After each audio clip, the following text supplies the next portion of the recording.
JD Vance Iran जंग के खिलाफ नेतन्याहू को खरी खरी सुना दी। इसराइली मीडिया भड़क उठा।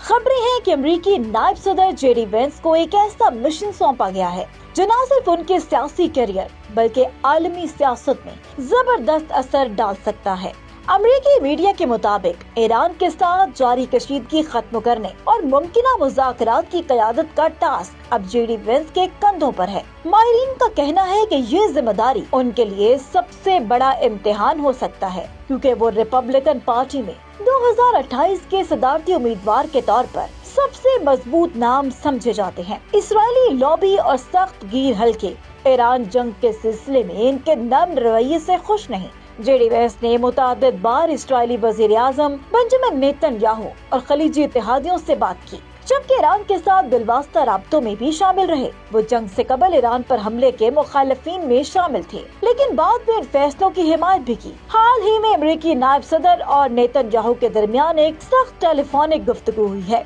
जिसमें नायब सदर ने इस्राएली क़यादत के ईरान के बारे में अंदाजों को खरी खरी सुनाई है और हमलों के बाद के दावों पर सख्त तनकीद की है। व्हाइट हाउस के हुकाम का कहना है कि जेडी वेंस का जंग मुखालिफ रवैया उन्हें ईरानी क़यादत के लिए काबिल कबूल मुज़ाकरातकार बनाता है। पाकिस्तान, मिस्र और तुर्किया सालिसी करके मुज़ाकरात को मुमकिन बनाने में मशरूफ हैं और मुमकिन तौर पर वेंस का सामना ईरानी पार्लियामेंट के स्पीकर बाकिर कालिबाफ से हो सकता है। JD Vance Iran